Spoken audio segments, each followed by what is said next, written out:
What, क्या कह रहे हो? वो तो बाहर ही इंस्टीट्यूट का हो गया। चलो देखें जरा, good evening to all of you. शुभ सायं। Let us start our next chapter. Chapter number कौन सा है रक्षित? 4। चैप्टर का नाम बता दो। Chapter 4 12th class. चैप्टर का नाम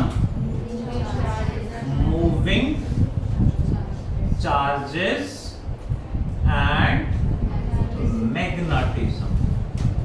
मूविंग चार्जेस एंड मैग्नेटिज्म है।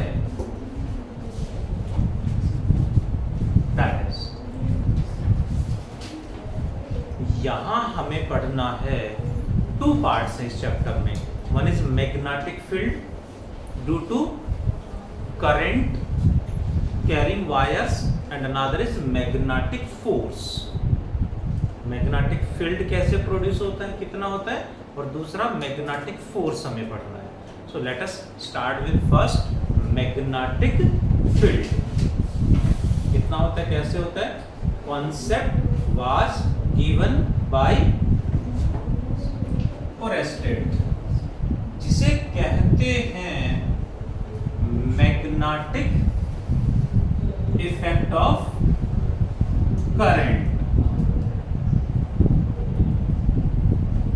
साइंटिस्ट हैं ओरेस्टेड या ओरेस्टेड, जो मर्जी बोले। अकॉर्डिंग टू ओरेस्टेड,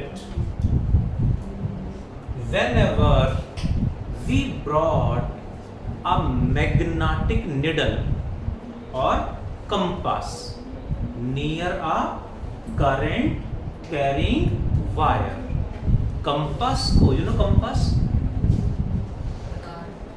हाँ जी ma'am,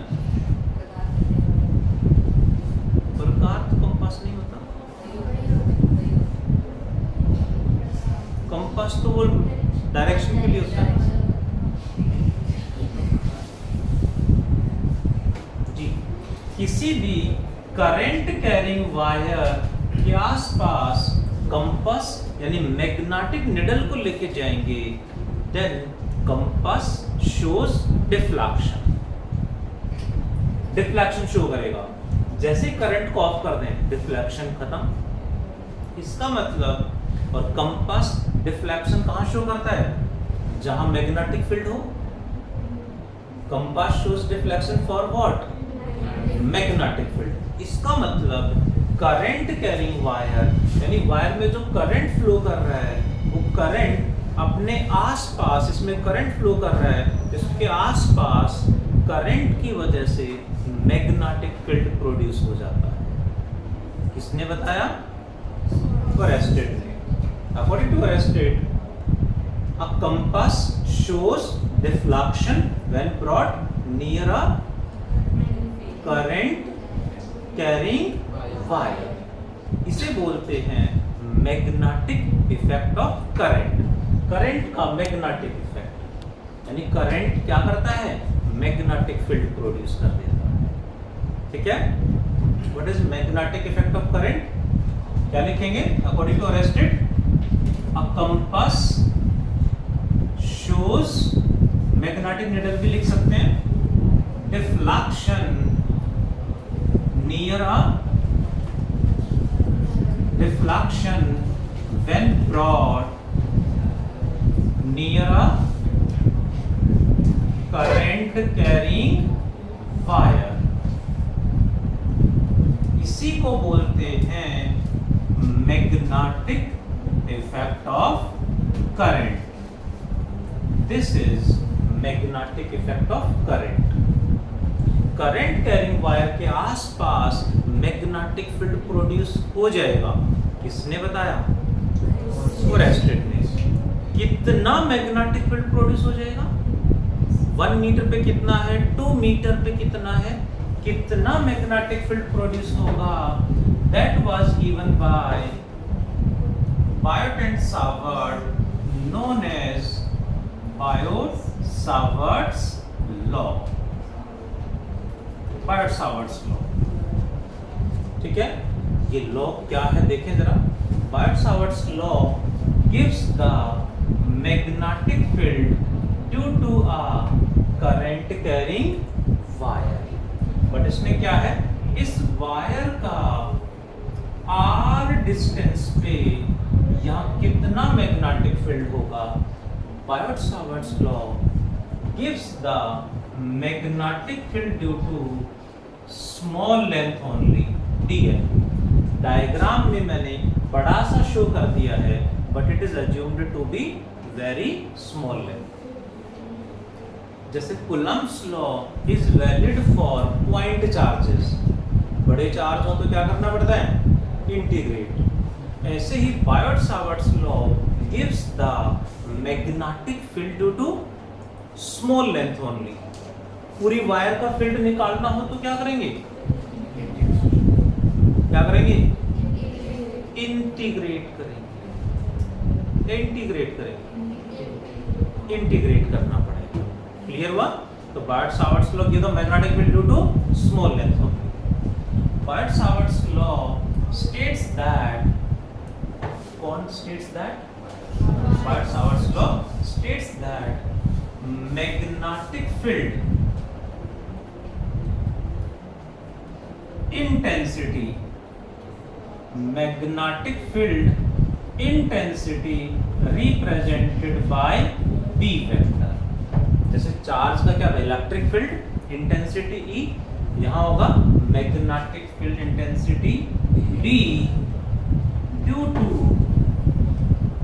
small length dl, due to small length dl of a current carrying wire, that is magnetic field due to small length is directly proportional to ideal sin theta and inversely proportional to r में I क्या है, current, dl क्या है, small length, sine theta में theta is the angle between direction of current and direction of point.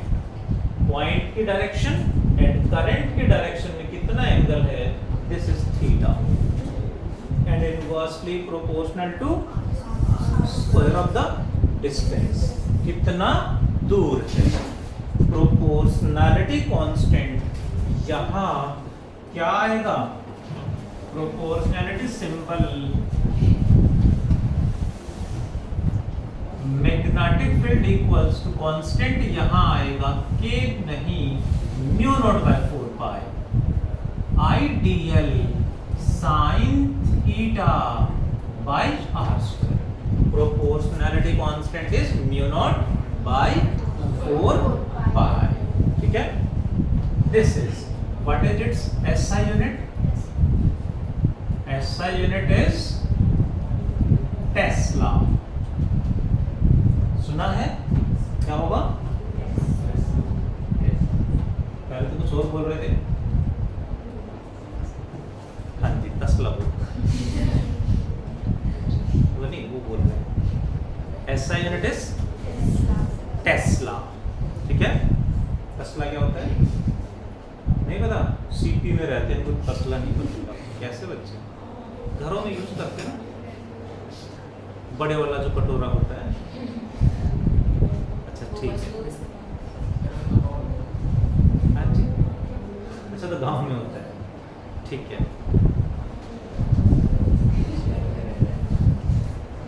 हाँ उसमें बड़े वाला कटोरा कह सकते हैं, ठीक जी। टॉपिक पे आते हैं। हाँ जिसमें भैंसों को खाना खिलाते हैं, गाय को चारा खिलाते हैं, वो वाले उसे भी बोलते हैं। Please SI unit is Tesla. Practical unit भी कई बार गिवन मिलेगी तो हमें ध्यान रखना पड़ेगा। Practical unit of magnetic field is 1 gauss. Gauss theorem पढ़ी है, उन्हीं के नाम पे। 1 gauss equals to how many tesla? 10 की पावर माइनस 4 टेस्ला। साइंटिस्ट के नाम पे है, तो सिंबल 1 गॉस का सिंबल इज कैपिटल G, 10 की power minus 4 tesla. Next, it is a scalar और vector. Magnetic field is a vector quantity. Vector है, अब वेक्टर है तो डायरेक्शन तो होगी नहीं होगी? होगी। To find the direction we will write Biot Savart's law in vector form. Direction के लिए हम बायोट-सावर्ट्स लॉ को वेक्टर फॉर्म में लिखेंगे, in vector form. B vector equals to mu naught by 4 pi. अब साइन थीटा आ गया, साइन थीटा जहां आ जाए वहां वेक्टर फॉर्म में डॉट या क्रॉस प्रोडक्ट। साइन थीटा में हमेशा क्रॉस प्रोडक्ट आता है, वेक्टर्स का cross product constant as it is. अब बाकी आइडियल साइन थीटा में आइडियल वेक्टर तो कोई है ही नहीं, किसका क्रॉस प्रोडक्ट? तो ऐसे में करंट तो स्केलर है, ठीक है? तो ऐसे में वेक्टर तो है, उसकी डायरेक्शन भी हमें निकालनी पड़ेगी, डायरेक्शन भी बतानी पड़ेगी। तो उसके लिए हमने अपने कन्वेंशन से, कन्वेंशन मींस अपनी सुविधा के लिए हमने क्या करा, आई एंड डी एल दोनों को कंबाइन करके एक सिंगल क्वांटिटी बना दिया, आई डी एल। क्या कहते हैं सर, कुछ भी बना देते हैं, है ना? करंट एंड लेंथ, लेंथ को डिस्प्लेसमेंट कह के वेक्टर कह सकते हैं, आईडीएल को सिंगल क्वांटिटी बना दिया आईडीएल। बोलेंगे क्या आईडीएल को? आईडीएल एक सिंगल क्वांटिटी इमेजिन कर लिया which is named current element कह देते हैं इसको, डायरेक्टली आईडीएल याद रख सकते हो। क्रॉस, दूसरा तो कोई वेक्टर है ही नहीं, एक तो हमने बना लिया, दूसरा कहां से लेके आए? दूसरा है ही नहीं कोई क्वांटिटी। तो what we do, second vector we take R cap. Cap किसके लिए सिंबल है? यूनिट वेक्टर के लिए सिंबल है, और यूनिट वेक्टर का मैग्नीट्यूड हमेशा 1 होता है। तो इसको एक्सपेंड करेंगे, इसकी जगह 1 आएगा, जिससे आंसर वही रहेगा, इफेक्ट नहीं पड़ेगा। IDL cross R cap divided by R square. Unit vector का फॉर्मूला पता है, आर कैप यूनिट वेक्टर का फॉर्मूला पता है, complete vector divided by its magnitude. Unit vector means what? Direction. Direction का फॉर्मूला क्या होगा? वेक्टर को उसके मैग्नीट्यूड से डिवाइड कर दो, चलेगा? तो what it is, mu naught by 4 pi. कुछ बच्चे से आंखें निकाल रहे हैं यूनिट वेक्टर के नाम से, और उसका फॉर्मूला तो चक्कर आ जाएंगे। 11th क्लास कैसे गई है पता ही नहीं, और 11th का नाम आते बोलते सर याद भी मत दिलाओ, वैसी मेमोरीज हैं, उनका जिक्र भी मत किया। बट स्टिल मैं 11th का एंट्रेंस वाला पार्ट अभी कराने लग रहा हूँ, इसमें वेक्टर्स जस्ट कंप्लीट करा है। प्रोजेक्टाइल स्टार्टेड, MWF 12 से 2, entrance classes are running, all of you are welcome for entrance classes. कुछ बच्चे अटेंड कर नहीं रहे हैं, तो रिक्वेस्ट है कि 11th क्लास साइमल्टेनियसली चलाते रहोगे आप, तो सिलेक्शन यहीं से होगा। 4 पाई आईडीएल वेक्टर क्रॉस, क्या लिखते हैं सरगा में? 1 मिनट लगाओगे। आर कैप की जगह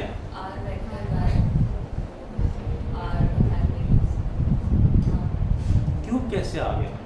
ये तो आ रही है, आर स्क्वायर ये वाला आएगा, आर स्क्वायर ये है, इसकी जगह आएगा R vector by R. Magnitude को ऐसे लिखें, आर लिखें, तो आर क्यूब बन जाएगा, यानी आर वेक्टर है तो आर स्क्वायर, आर कैप है तो आर क्यूब। ठीक है आर्यन? हाँ बोल रहे हैं। इससे पता चलता है कि हम क्लास में बैठ के आंखें खोल के सो रहे हो।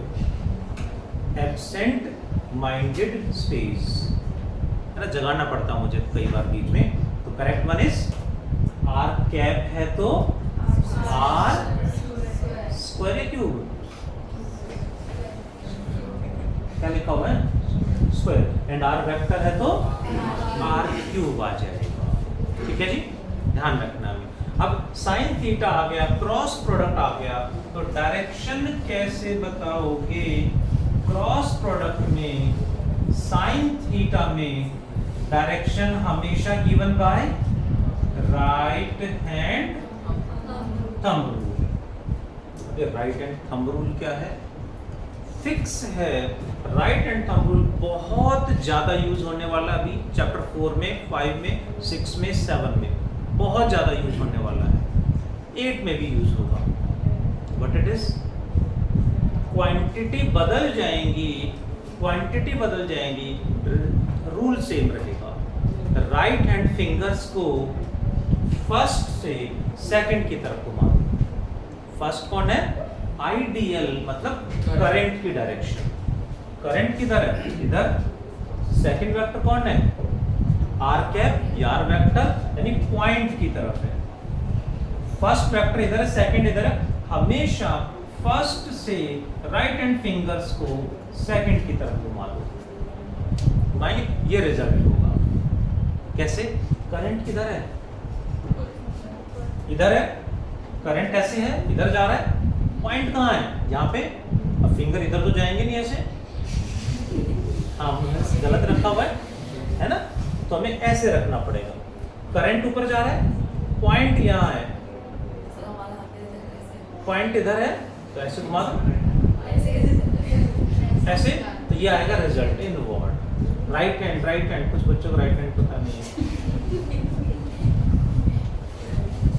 कोई बात नहीं, हो जाता है कई बार। हाँ, राइट हैंड ऐसे नहीं हुआ जी। तो क्या करना है? जैसे भी है, करंट ऊपर जा रहा है, पॉइंट यहाँ है, ऐसे घुमा दो, इनवर्ड होगा। मैग्नेटिक फील्ड किधर होगा? यहाँ तो मैग्नेटिक फील्ड आएगा, इनवर्ड्स आएगा, अंदर की तरफ आएगा, जिसे हम सर्कल में क्रॉस लगा दें। क्रॉस मीन्स इनवर्ड, या फिर माइनस जेड एक्सिस माइनस के कैप कह देंगे, अंदर की तरफ है। आदि प्रेजेंट। इसी वायर का फील्ड यहां निकालना हो तो करंट किधर है? ऊपर, पॉइंट इधर है, अब इधर है तो इधर घुमा दो, फील्ड किधर आ जाएगा?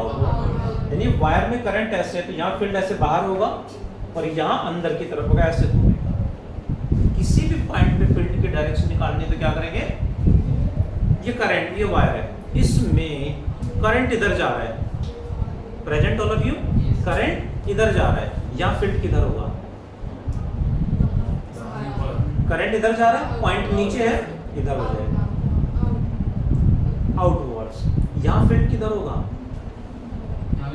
करंट इधर है, पॉइंट किधर है? पॉइंट नीचे ऊपर है, ऊपर है तो ऐसे रखना पड़ेगा, इनवर्ड हो जाएगा। यहाँ फील्ड किधर होगा? करंट इधर है, पॉइंट इधर है, इधर घुमा ली ऊपर। तो हमें फर्स्ट से सेकंड की तरफ राइट हैंड फिंगर्स को घुमाना है, ये रिजल्ट होगा। Hope you understood. थोड़ा थोड़ा बाकी न्यूमेरिकल्स करेंगे, प्रैक्टिस करेंगे तो समझ में आएगा। आगे बढ़े। Biot Savart's law gives magnetic field due to small length. Proportionality constant is mu naught by 4 pi, united direction है। अब इसमें what is the speed of magnetic field? Speed of magnetic field is equal to speed of light. What is speed of light? 299,792,458 metre per second. क्या बोल रहे हो? कुछ भी लिख दो सर, हमें सुनना पता है। 11th क्लास की एनसीईआरटी चैप्टर 1 में लिखी हुई है। पेपर में तो एक्चुअली एग्जैक्ट वैल्यू ये है, हम यूज करते हैं 3 × 10⁸ मीटर। हमें हालांकि वही ध्यान रखना, वही यूज करना, वैसे लिख दिया मैंने रैंडम, ठीक है। वैल्यू सही गलत नहीं लिखी है मैंने, सही लिखी है। 299792458 मीटर पर सेकेंड। यस कह रही है, रट्टे कैसे मारते हो ऐसा चल जाता है। चले आगे। अब यहाँ कांस्टेंट हमने यूज करा है। कांस्टेंट क्या है जी? म्यू नॉट बाय 4 पाई। इस सिंबल को बोलते हैं एम यू। हाँ म्यू, म्याऊ नहीं म्यू। क्या बोलेंगे रक्षित? हाँ म्यू। तो म्यू नॉट बाय 4 पाई। इसकी न्यूमेरिकल वैल्यू इज 10⁻⁻7। यूनिट यहाँ से बता दो जी यू। इसकी यूनिट निकालनी है तो बाकी सारा इधर आ जाएगा, क्रॉस मल्टीप्लाई कर देंगे, आर स्क्वायर ऊपर जाएगा, टेस्ला मीटर स्क्वायर और आईडीएल नीचे आ जाएगा। एम्पियर मीटर, आई यानी एम्पियर, डीएल मतलब मीटर नीचे आ जाएगा। तो क्या बनेगी? ऊपर तो मीटर स्क्वायर था, एक मीटर डीएल नीचे भी तो है, तो क्या बनेगा? टेस्ला मीटर पर एम्पियर। Hope you understood. इसमें एक और टर्म है mu naught. What is mu not? Cross multiply कर दे तो आज क्या आएगा? 4 पाई × 10⁻⁻7 टेस्ला मीटर पर एम्पियर है। क्या चैप्टर 1 में हमने पढ़ा था dielectric constant, epsilon not, absolute permittivity है ना, परमिटिविटी। ये है permeability, absolute permeability of vacuum और फ्री स्पेस और एयर। एयर के लिए भी हम अप्रॉक्स सेम लेके चलते हैं। अब परमिएबिलिटी मींस व्हाट? परमिएबिलिटी का मतलब है, अच्छा परमिटिविटी का मतलब क्या था? परमिटिविटी का मतलब क्या था? किसी भी मीडियम में जाएंगे तो इलेक्ट्रिक फोर्स, इलेक्ट्रिक फील्ड कितने टाइम्स वीक हो जाएगा, कम हो जाएगा, उतनी उस मीडियम की परमिटिविटी। लाइक वाटर की परमिटिविटी 80 और 81, यानी वाटर में जाते ही electric field, electric force 80 times weak हो जाता है, कम हो जाता है। ऐसे ही परमिएबिलिटी मींस मैग्नेटिक फील्ड कितने टाइम्स बढ़ जाएगा, मैग्नेटिक फील्ड कितने टाइम्स बढ़ जाएगा। वैक्यूम और एयर में ये है, मीडियम में जाए तो what is magnetic field in a medium. Air और वैक्यूम की जगह कोई मीडियम हो तो magnetic field in a medium is mu R into magnetic field in vacuum. जो फील्ड यहाँ है ये वैक्यूम में है, एयर में, एयर की परमिएबिलिटी है। बट किसी मीडियम में चले गए तो मैग्नेटिक फील्ड 10 टाइम्स बढ़ गया तो उस मीडियम की परमिएबिलिटी 10 है। 1000 टाइम्स बढ़ गया तो 1000 है परमिएबिलिटी। तो म्यू नॉट क्या है? एब्सोल्यूट। म्यू आर क्या है? Relative permeability. वैक्यूम और एयर के लिए एब्सोल्यूट होता है, बाकी सब के लिए रिलेटिव ही यूज करते हैं। तो म्यू आर यहाँ है relative permeability of the medium, relative permeability of medium. Any example? वैसे तो आगे आएंगे एग्जांपल्स। यू नो आयरन सुना होगा ना? आयरन की, सॉफ्ट आयरन की परमिएबिलिटी इज अप्रॉक्स 1000।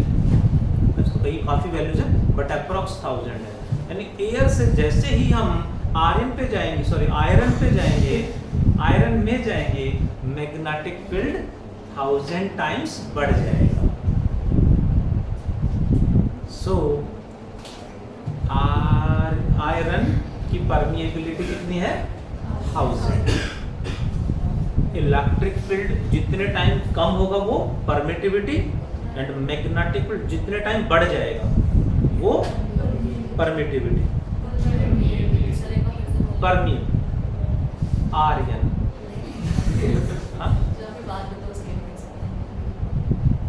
क्या बताएं?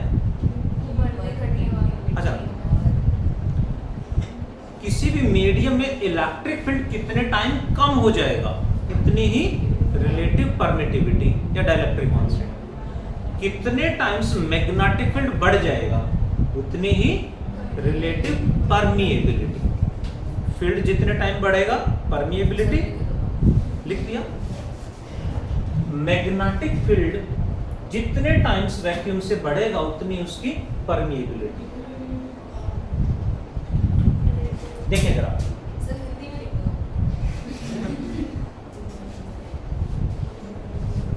हिंदी में लिखूं?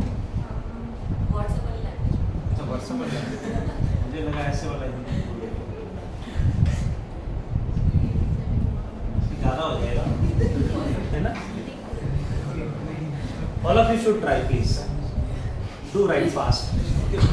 जल्दी से कंप्लीट करें, न्यूमेरिकल करेंगे फिर।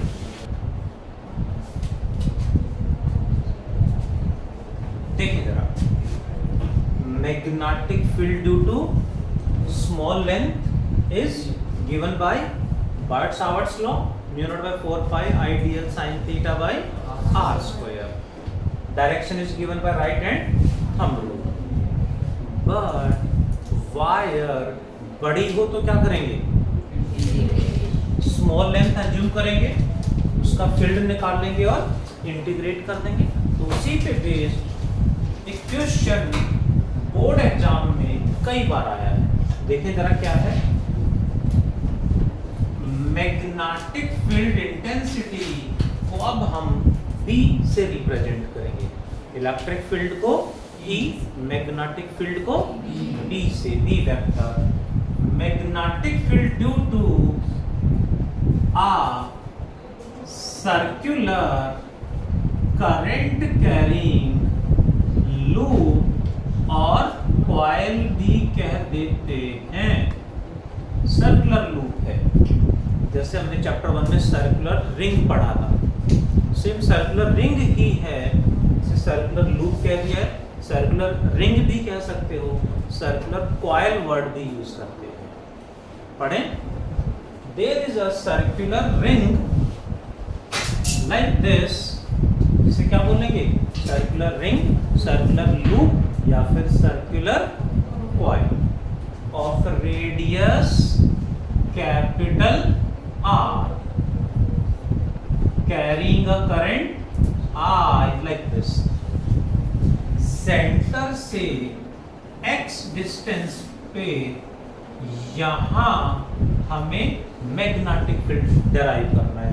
इस लूप का यहां फील्ड कितना होगा? ये लूप ऐसे नहीं है, ये लूप ऐसे है, ठीक है? इस तरह से 3D में रखा हुआ है, ऐसे रखा हुआ है। इमेजिन कर पा रहे हैं? इसकी वजह से फील्ड निकालना है। Is it small length? Obviously no, ये वेरी स्मॉल लेंथ नहीं है। बट हमारे पास मैग्नेटिक फील्ड कैलकुलेट करने का एक ही फॉर्मूला है। कौन सा लॉ?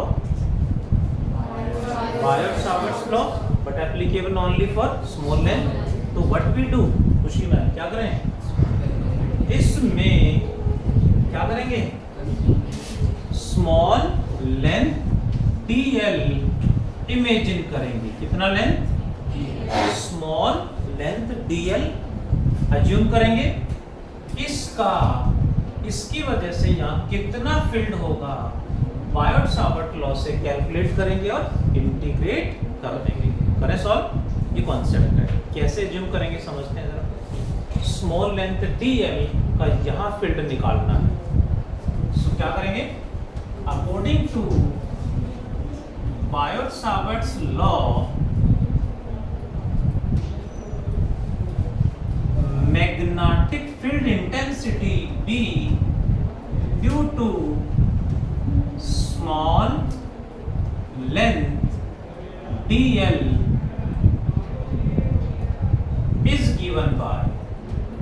फॉर्मूला लगा दें यू। अब लेंथ स्मॉल है dl, तो फील्ड भी स्मॉल होगा dt। बताओ पार्ट्स आवर्स पर mu naught by 4 pi I dl sin theta by r square. Theta कितना होगा जी? कड़ा दे देगा कोई बच्चा? नहीं निकलता।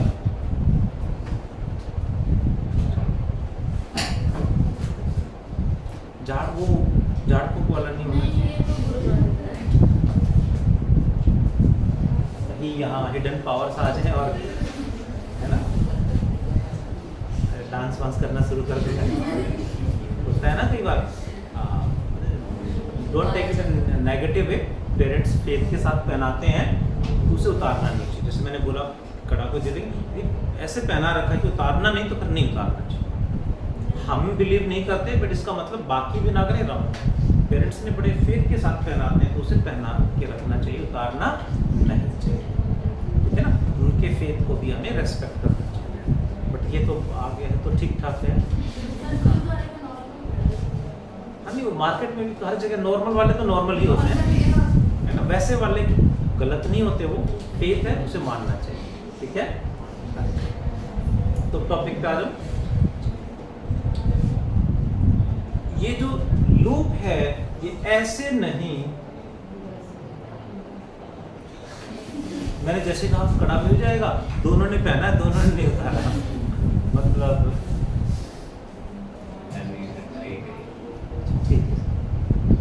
ये ऐसे रखा हुआ है, पता नहीं विजिबल है या नहीं है। ऐसे रखा हुआ है यानी करंट ऐसे फ्लो कर रहा है, ठीक है। ऐसे नहीं है, ऐसे फ्लो कर रहा है।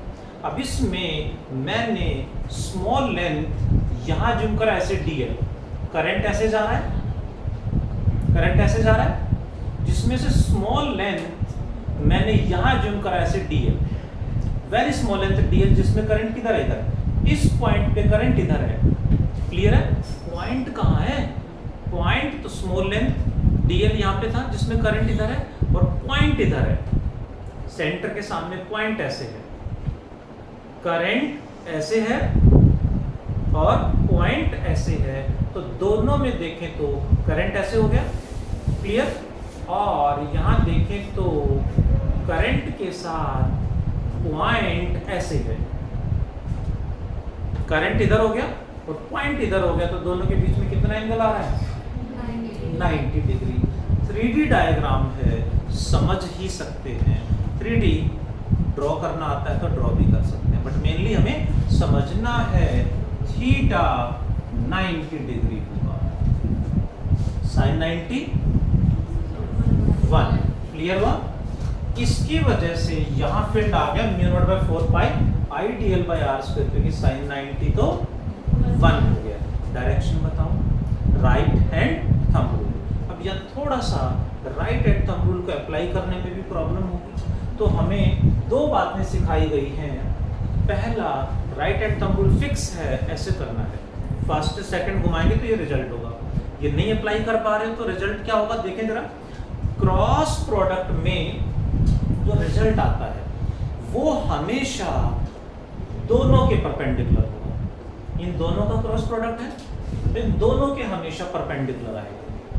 ये प्रॉपर्टी है क्रॉस प्रोडक्ट की, साइन थीटा की। बढ़ो आगे, इसका मतलब तो फील्ड आएगा वो करंट एंड पॉइंट के डायरेक्शन के परपेंडिकुलर होगा।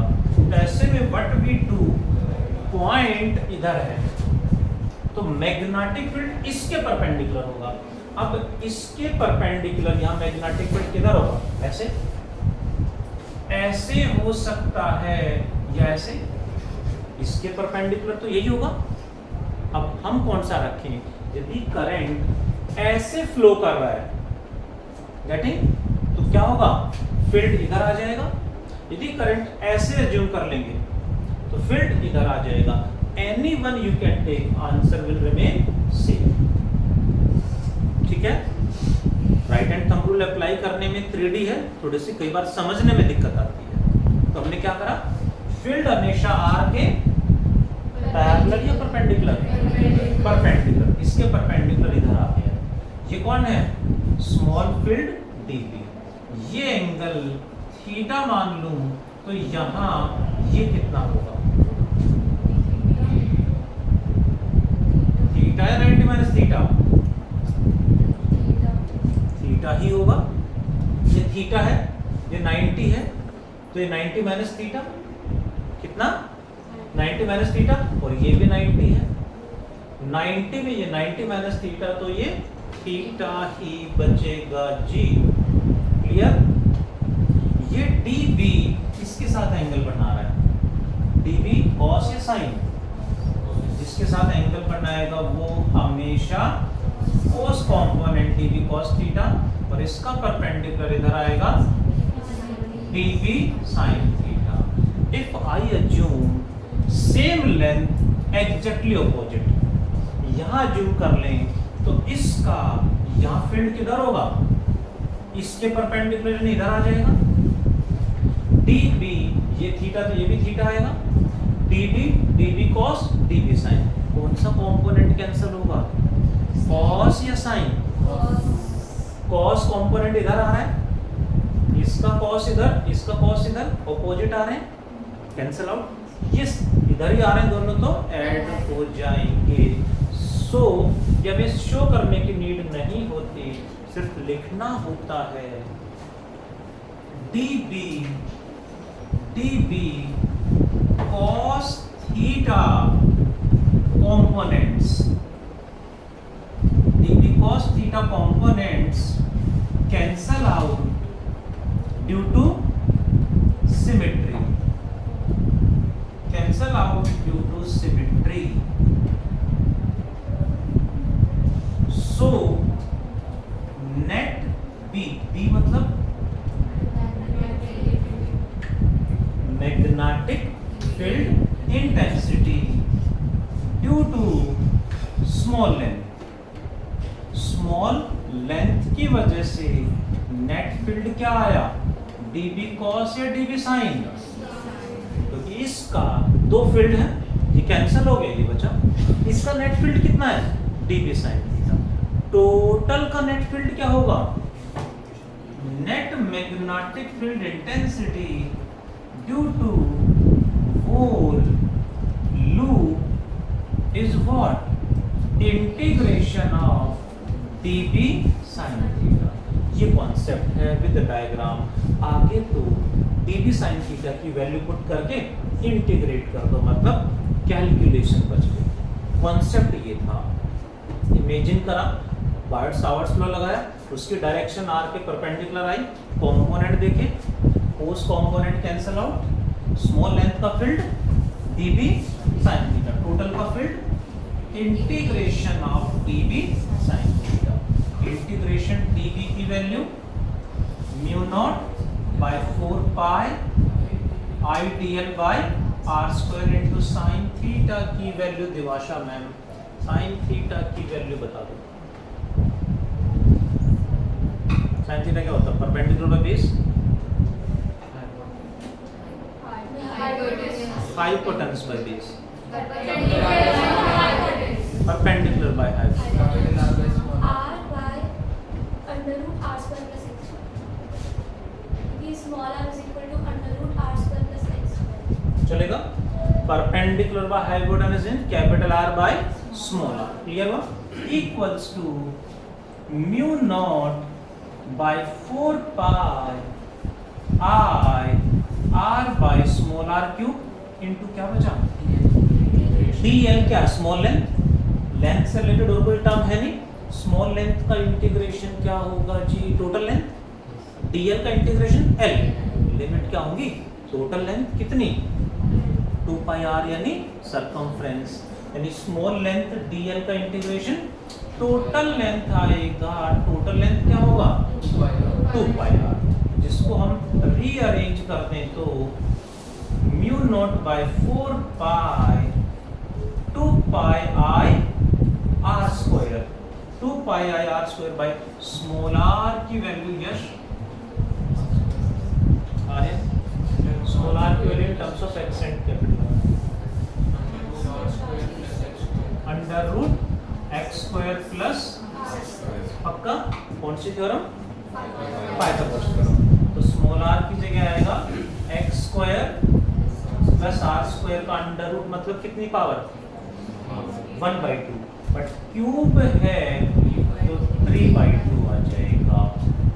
This is magnetic field due to circular current carrying loop और कॉइल। बोर्ड एग्जाम में कई बार आ चुका है ये डेरिवेशन। अब तो चांस कम है बट आना चाहिए, हो सकता है इस बार आ जाए, है ना। We are lucky, good lucky और बैड लकी। बैड लकी होता है हर जगह। Please ask.